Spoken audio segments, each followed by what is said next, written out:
Dinosaur part 9। जंगल में तभी सुबह हो रहा था। तरह तरह के पक्षी उड़ते हुए जा रहे थे। खरगोश, कछुआ, चूहा, हिरन जैसे छोटे छोटे जानवर अपने घर से बाहर निकलकर खुशी से खेल रहे थे और छोटू को अपनी माँ डायनोसर नींद से उठा रही थी। उसके ना उठने पर माँ डायनोसर ने उसका पूंछ पकड़कर हवा में उधर इधर घुमाने लगी।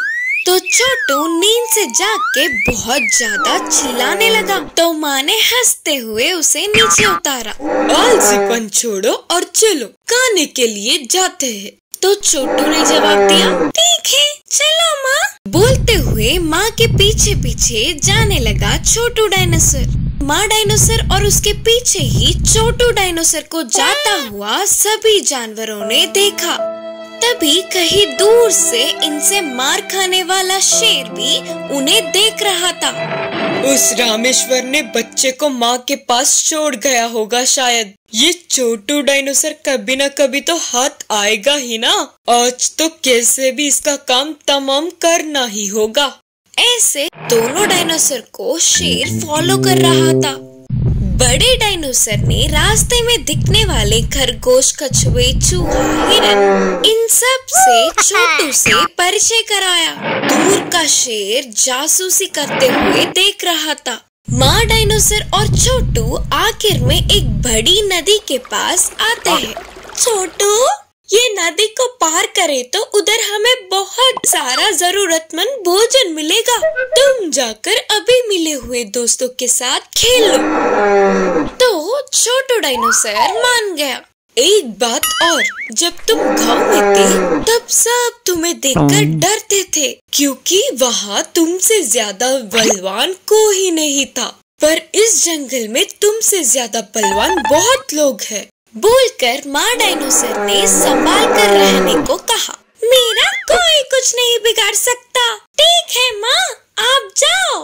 ऐसे माँ डायनासोर नदी को पार करके उस तरफ चली जाती है। ये सब कुछ शेर देख रहा था। बाद में छोटू डायनासोर खरगोश, कछुआ, चूहा, हिरन, बंदर इन सब के पास जाकर उनसे खेलने लगा। थोड़ी ही देर बाद यही अच्छा मौका है सोचकर गरजते हुए उछल पड़ा। बेचारे खरगोश, कौवा, कछुआ, चूहा, हिरन सारे डर के भाग गए। छोटू डायनासोर पर शेर ने पंजा मारा। इससे डरा हुआ छोटू डायनासोर भागते हुए बीच बीच में उसका सामना कर रहा था। छोटू डायनासोर के चीख सुनते ही माँ डायनासोर भागते हुए वहाँ पहुँची और शेर से लड़ने लगी। आखिर में माँ डायनासोर के एक लगाने पर बड़ा शेर हवा में उड़कर कहीं दूर जा गिरा। डायनासोर का अंडा पार्ट 6। रामेश्वर और डायनासोर दोनों का घर लौटना भीमेश ने देखा। अरे, जंगल में ही छोटू का काम तमाम हो जाएगा करके सोचा तो ये तो फिर से लौटा पड़ा। मैं कुछ भी सोचूं या करूं, वो हो ही नहीं रहा है करके अपने आप को कोसता हुआ सब कुछ ध्यान से देख रहा था। जंगल में बड़े भाग से लड़कर डायनासोर को छोटे मोटे घाव हुए। उन्हें भीमेश ध्यान से देख रहा था। मैंने जो सोचा था भले ही वह नहीं हुआ हो, लेकिन वह कुछ तो हुआ है। पूछने पर तो ये नहीं बोलेगा करके सोचा। ऐसे रामेश्वर और डायनासोर दोनों का घर के अंदर जाने तक ही, फिर बाद में धीमे से खिड़की के पास जाकर देख रहा था। तब रामेश्वर दवा लेकर डायनासोर के घावों पर लगाते हुए, छोटू, मैंने तुझसे कहा था कि तू जंगल में न आए, लेकिन तूने मेरी बात नहीं मानी। देख अब क्या हुआ उधर। भले ही तू उधर का ही है, लेकिन उधर के लोगों को तू अभी नहीं जानता। अगर मेरा आना थोड़ी सी भी देर हो जाता तो वह बड़ा भाग तुम्हें मार देता। ऐसे उसकी बातें सुनते सुनते डायनासोर सो गया। पहले तो तूने मेरी बातों को नहीं सुना और अब मेरी बातों को बिना सुने ही सो गया। देखेंगे फिर से रामेश्वर भी सो गया। यह सब कुछ छुपकर सुनने वाला भीमेश बड़े बाघ के हाथों से बच के निकलने वाला डायनासोर किसी न किसी दिन जंगल में इसका काम तो खत्म होना ही है सोचते हुए चिढ़ाकर हंसने लगा। जंगल में एक बड़ा डायनासोर गुस्से से आग बबूला हो रही थी और अपने अंडे को हर जगह ढूंढती रही। साथ ही साथ रास्ते में दिखा हुआ हर एक जानवर को एक एक लात मारती हुई जा रही थी। यह बात जानकर बड़ा बाघ भागते हुए डायनासोर के पास पहुंचा। रुको दोस्त रुको, तुम्हारा अंडा कहाँ है ये मैं जानता हूँ। तुम जानते हो कहाँ है वो, जल्दी बोलो। बोलते हुए उतावली हो रही थी बड़ा डायनासोर। अब तुम्हारा अंडा बच्ची हुई, यह बात तुम्हें कैसे पता? वो परसों ही उसने अपने साथ डायनासोर के बच्चे को लाया था। एक इंसान के साथ डायनासोर का बच्चा कैसे हो सकता है करके मुझे शक हुआ। बेचारी उसकी माँ पता नहीं कितना दुखी होगी करके उसे अपने माँ के पास भेजने की कोशिश की मैंने, लेकिन उसने मुझ पर ही कुल्हाड़ी से हमला करके तुम्हारे बच्चे को साथ ले गया। बोलकर अपने बातों से डायनासोर को उकसाकर चढ़ा रहा था। क्या मेरे बच्चे को उठाने के साथ ही मदद करने वाले तुम पर भी हमला किया क्या उसने? उसे तो खत्म कर दूंगी करके बोलते हुए जोर से चिल्लाने लगी। ऐसे उसकी चाल कामयाब होने पर बड़ा बाघ खुश हुआ।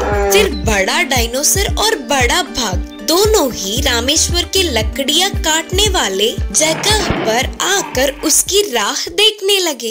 डायनासोर का अंडा 5-7। मुर्गी के कुकड़कू से तभी सुबह होती है। रामेश्वर और डायनासोर दोनों ही उठ जाते हैं। छोटू, मैं बाजार जाकर खाने को कुछ लाता हूँ, तुम यही रहो। बोलकर रामेश्वर अकेले ही बाजार जाता है। उसके और डायनासोर के जरूरतमंद खाना खरीद कर घर वापस लौटता है। दोनों ही स्वादिष्ट भोजन को खुशी से खाते हैं। फिर हमेशा की तरह रामेश्वर लकड़ियाँ काटने के लिए कुल्हाड़ी लेकर जंगल निकलने के लिए तैयार होता है। तभी छोटू डायनासोर मैं भी आऊंगा करके जिद करने लगता है। नहीं नहीं, जिद नहीं करते, बोलते हुए रामेश्वर ने जोर से कहा। अब कुछ न कर पाते हुए डायनासोर चुप रह जाता है। रामेश्वर छोटू को सावधानियां बोलकर जंगल को निकल पड़ता है। रामेश्वर को घर से अकेले ही निकलते हुए देखकर भीमेश चौंक जाता है। ऐसे घर पे ही बैठा रहा तो छोटू डायनासोर का काम खत्म कैसे करूँगा और कब करूँगा करके बोलते हुए तेजी से सोचने लगा। रामेश्वर के जाते ही भीमेश भागते हुए उसके घर जाता है। किसी के आने के आहट से डायनासोर हमला करने के लिए उठ जाता है। अरे छोटू, मैं तुम्हारा पड़ोसी वाला अंकल, बोलकर भीमेश चिल्लाता है। डायनासोर के शांत होने के बाद तुम्हें ना एक बात बोलने आया था। तुम्हारा मालिक यही मेरा दोस्त। जंगल में जाना अच्छी बात नहीं है क्योंकि तुम्हारे ऊपर हमला करने वाला बाघ जरूर वहाँ रुककर अपना बदला पूरा करेगा। यह बात भीमेश को कैसे पता चली सोचकर डायनासोर चौंक जाती है। जंगल में जो हुआ वो मुझे सब कुछ पता है क्योंकि जो भविष्य में होता है वो मुझे पहले ही दिख जाता है। रामेश्वर कष्ट में पड़ जाएगा, जाओ बचा लो उसे, बोलते हुए जल्दबाजी करता है। उसे कुछ भी समझ नहीं आ रहा था। क्या हुआ? अकेले कैसे जाना है सोच रहे हो क्या? चलो मैं भी तुम्हारे साथ चलूंगा। भीमेश की जल्दी करने पर डायनासोर उसके साथ जाने लगता है। सब कुछ उसके योजना के प्रकार ही होता देख भीमेश बहुत खुश होता है। ऐसे आगे रामेश्वर और पीछे डायनासोर के साथ भीमेश। दूसरी ओर उधर इनके लिए बड़ा डायनासोर और बड़ा बाघ के इंतजार करते रहते हैं। थोड़ी दूर चलते ही रामेश्वर को प्यास लगने लगती है। वह रुककर आसपास देखता है। उसे कुछ दूर ही एक कुआं दिखा। पहले तो प्यास बुझाना है बोलकर भागते हुए कुएं के पास जाकर पानी निकालकर पीता है। तभी डायनासोर को लेकर जा रहे भीमेश रामेश्वर को बिना देखे ही रास्ते पे निकल पड़ता है। पानी पीने के बाद धीरे से चल पड़ता है रामेश्वर। अभी इससे डायनासोर को लेकर भीमेश आगे और उसके पीछे ही रामेश्वर, थोड़ी दूर ही बड़ा डायनासोर और बड़ा भाग। ऐसे इसके बाद क्या होगा यह आगे की कहानी में देखेंगे।